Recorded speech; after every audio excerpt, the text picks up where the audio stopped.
Hi, everyone. Welcome to Digital Fusion Masters Sports Digital Twin Series by Transmira and Zetly. I'm Robert Rice, the CEO of Transmira.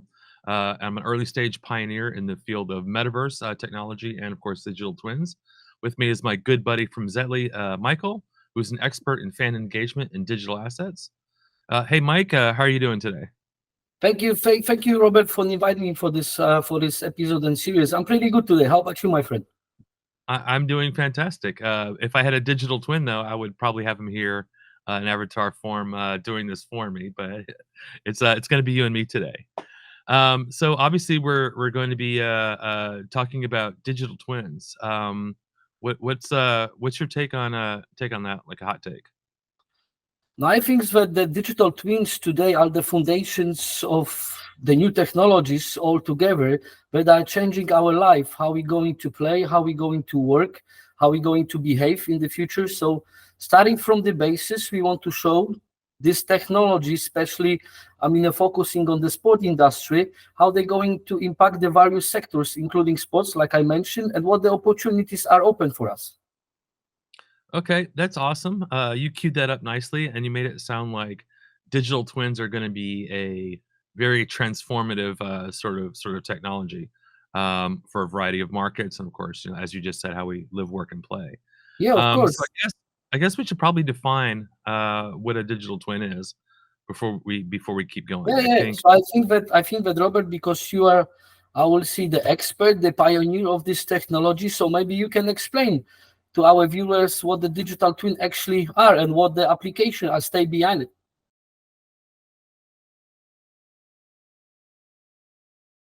okay. So technically, there's basically two different definitions of digital twins, depending on who you talk to. So the traditional definition is very much um, kind of like a copy or a simulation of something. This is used a lot in engineering, for example. You may want to do a digital twin of an aircraft engine. It's highly detailed, very sophisticated, and it's meant to simulate exactly, uh, an aircraft engine, how it works, all the physics and everything. Then, of course, you can run simulations, you can change variables and do all kinds of stuff. It's very amazing. But for our conversation, today and for part of the series, we have a slightly different definition of digital twins, mostly in the context of the metaverse. So in this case, we're talking about one-to-one ratio copies of real-world locations. So, for example, instead of us going to a fictional and created 3D virtual world, we would go to a digital twin or a copy of a real-world location, like a city, New York City, Berlin, Tokyo, whatever. Also, more importantly, even buildings. So we can do digital twins of things like stadiums, which is where sports come in. Also, malls and universities and a whole lot of other things.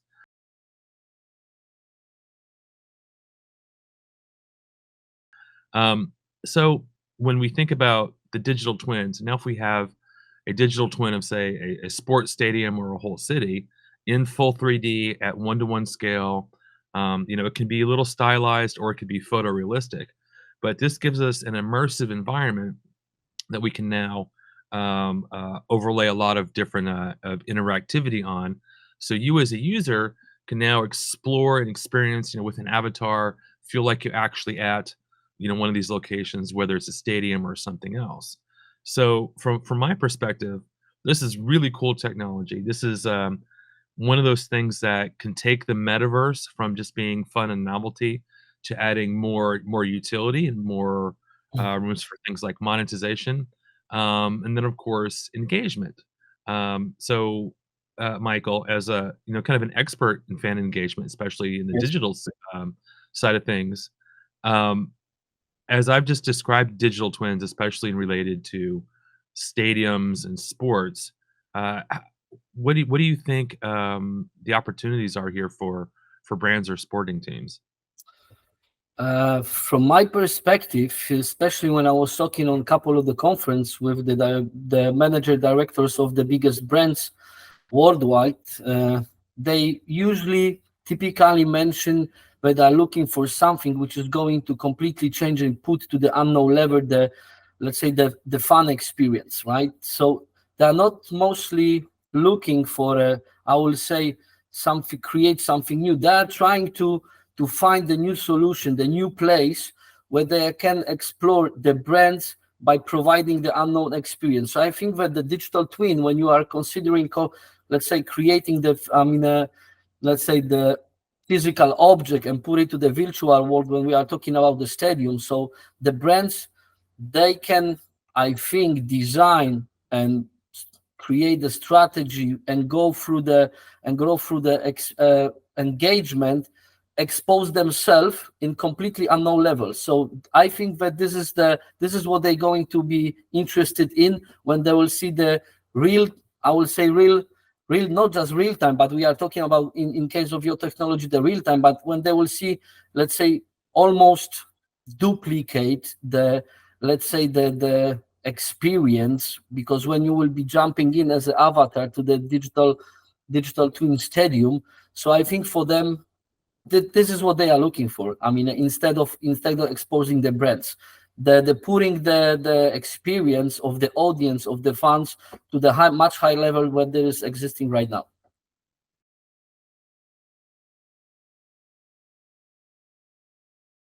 So if I understand this right, you're saying that if we have a 3D digital twin of, say, a stadium, that the team, the brand, the league, the whatever, this becomes an opportunity for them to not only create branded experiences or engage advertisers or sponsors, but more importantly, as a mechanism for fan engagement to kind of capture the experience of being at a stadium, being at a game, and then making that available basically to fans worldwide, extending and expanding their actual their reach. Exactly, because as you know, the common, I will say, the common future, generations, they are changing their behaviors. Everybody are looking to get something new. Something which is, going to engage them, something what they're going to be interested in. So I think that the digital twin, which we are not talking about the, let's say, the game, we are talking about the real-time experience with the fully photorealistic environment. I think that this what they are looking for.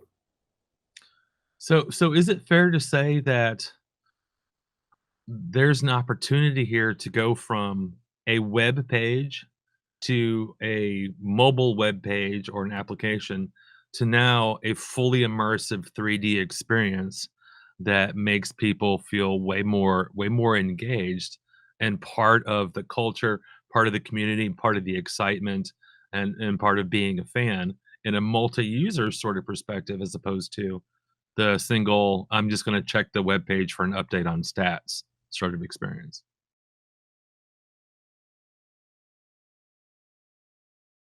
Yes, I fully agree. That's why I recognize your technology when we met first time in Dubai.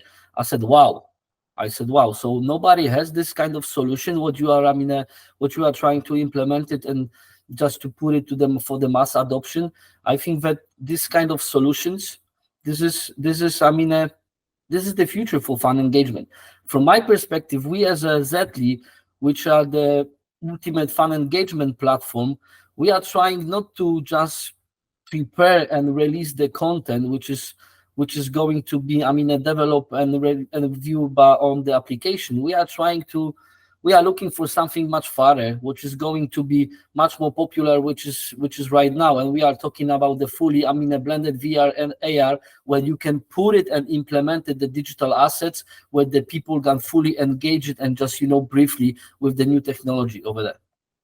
So there's opportunities here for more than just exploration. There's the experience side where we're engaging with maybe branded 3D objects, or in other words, things to do, things to discover, things to collect, beyond just I'm going to watch a video. Yeah, of course, Robert. When you are going on the game, lots of advertisement are broadcast on the or the big objects on the under the roof, or next to the playing field, right?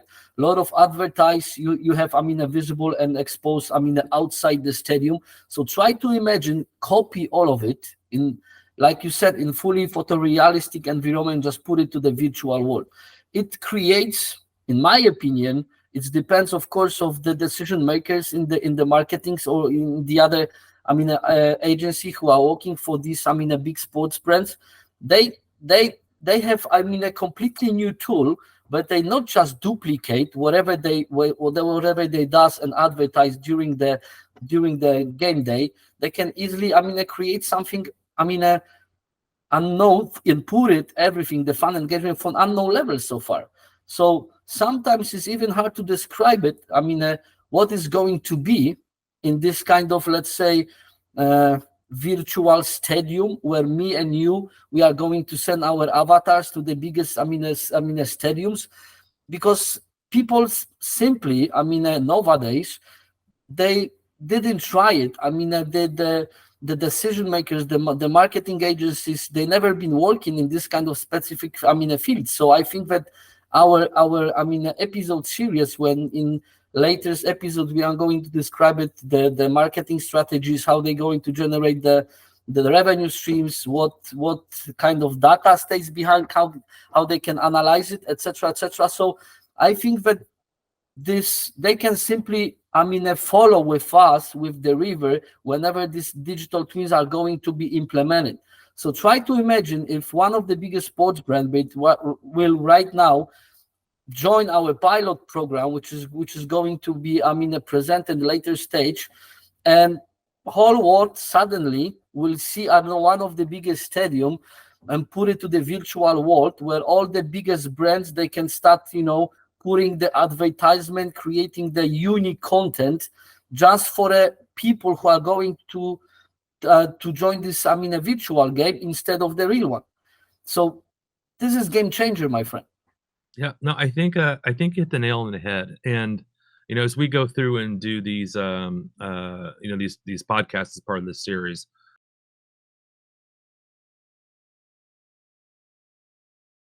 we're going to deep dive into each of these topics. So Of whether it's course. monetization, whether it's fan engagement, whether it's marketing, kind of how to put all these pieces together and kind of what's required. I think it's really important. When you and I have met and talked to other teams or people in the sports industry, we've seen that some of them are very, very excited about the tech, but they don't understand it because this is all this is new and groundbreaking to a very large degree.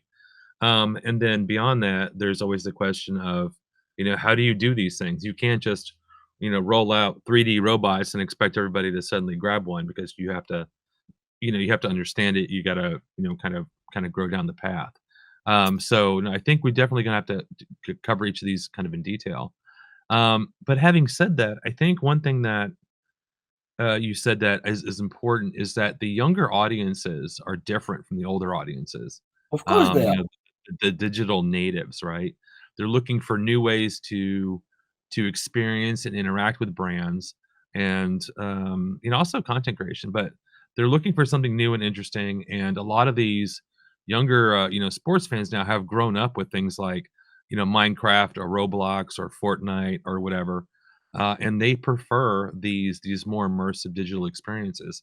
And I think that sports teams that start to embrace immersive tech, metaverse tech, augmented reality, virtual reality, whatever, are not only going to be ahead of the game in a very big way, but they're also going to be able to tap into massive global audiences that they would otherwise not be able to reach. I mean, you could be a fan in on the other side of the planet, and you can never you can't just fly to every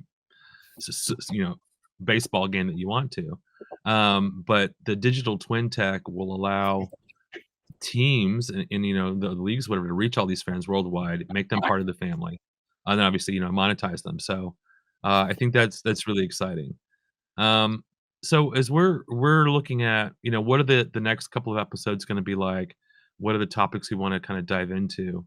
Um, I think we'll be covering certainly how this affects different industries and different sectors, but I think the main thrust is probably going to be on the sports and fan engagement because that's certainly where your expertise lies, and I think is probably the easiest low hanging fruit overall in the industry Sports fans are very rabid and they're very excited and they're very loyal. And I think they'll be quick to embrace this technology for sure. And it's going to be really exciting. What do you think?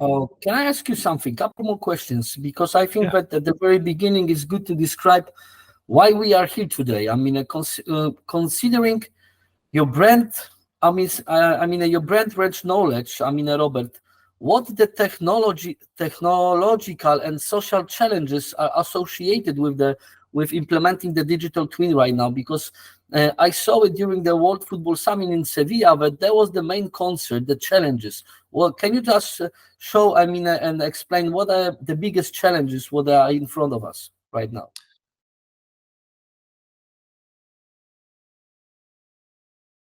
Well, there's a couple of challenges. On the social challenge, for example, it's not so much that it's a social issue, but it's really trying to communicate to, team owners, stadium owners, league management, and team management, and helping them understand the tech and how it works.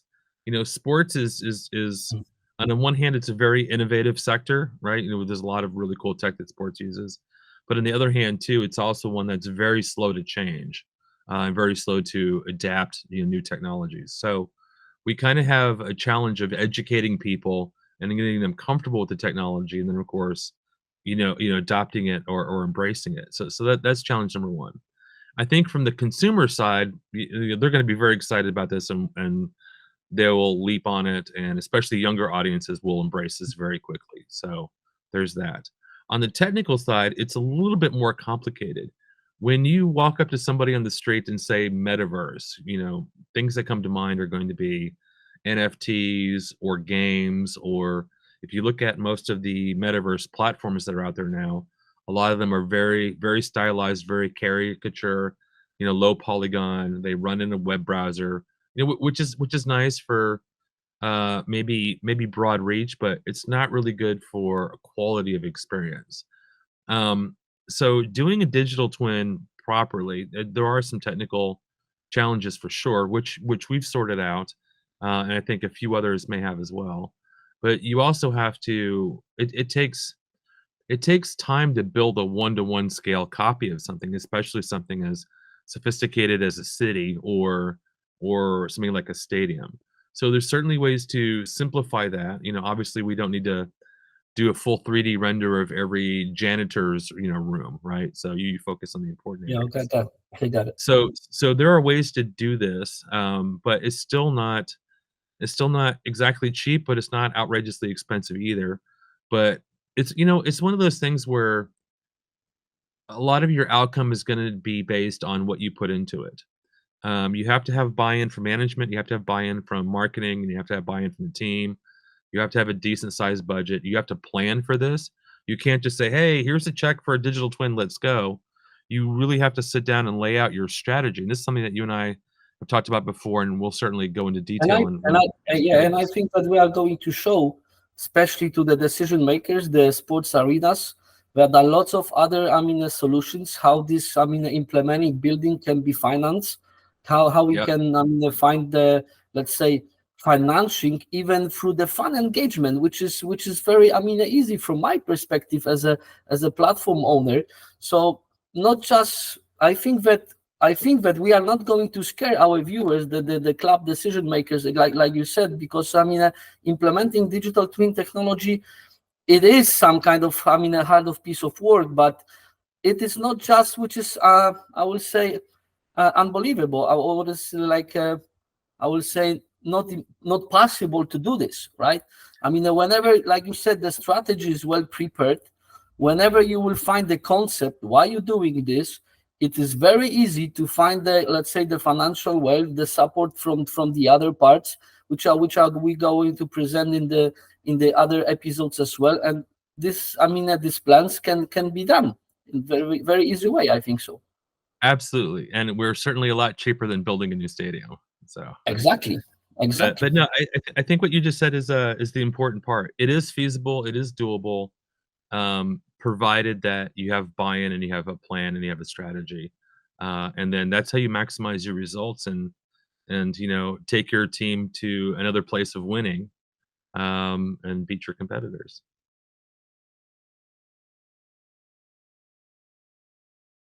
I just see there's one more thing which I see when you are talking about the digital twin, of course, that lots of different other types of digital twins where people are building, let's say, digital twin to analyze the movement behavior of the masses during the mass event. You can even create the digital twin for event organized thinking, like, let's say, you know how to plan to build the whole stage with everything.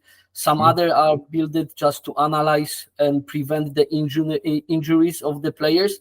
But our digital twin is completely different because we are focusing on the fun engagement and how you can monetize this. I mean, digital build. I mean, the physical building, the existing stadium in the digital world. So I think that our episode series about the digital twin is this is what the club decision makers, they should go for it and just simply, be with us on the with the other episodes as well.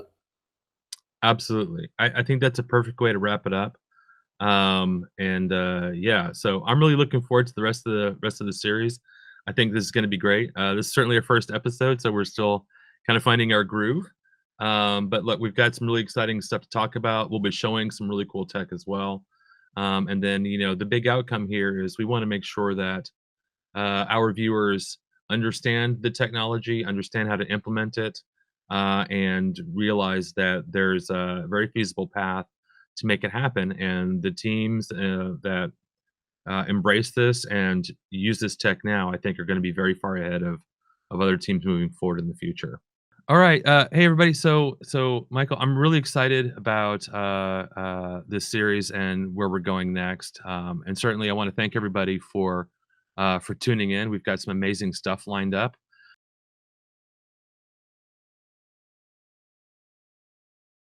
Michael, can you give us kind of a real quick overview of some of the types of other guests we're going to have on here and some of the other Yes, of topics? course, of course. I mean, in the next, the coming episodes, we are going to dive deep in the technology.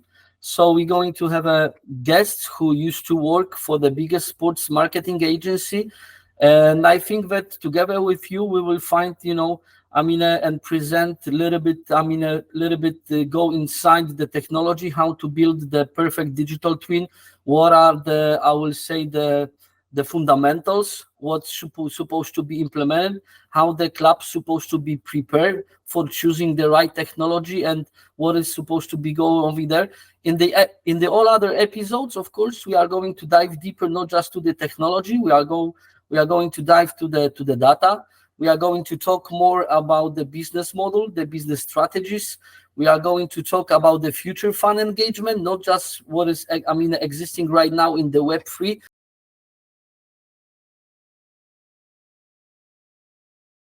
So our guests are, like I said, the world class. These guests are working daily for the biggest clubs which are playing in the Champions League. We are not going to show, to tell you from which clubs they are come from, but believe me, there are the biggest clubs. Of course, we are going to have a specialist CEO who are running the biggest projects in the Web3 technology. So please stay with us because this is just the beginning. We just, the machine of Transmira technology is just started. So be with us. We are coming soon. We are coming soon with the second episode. So thank you so much. Thank you so much, Robert, for having me today. It was a pleasure to meet you, of course. We are very happy that Zetly it can be the part of the journey of implementing the digital technology.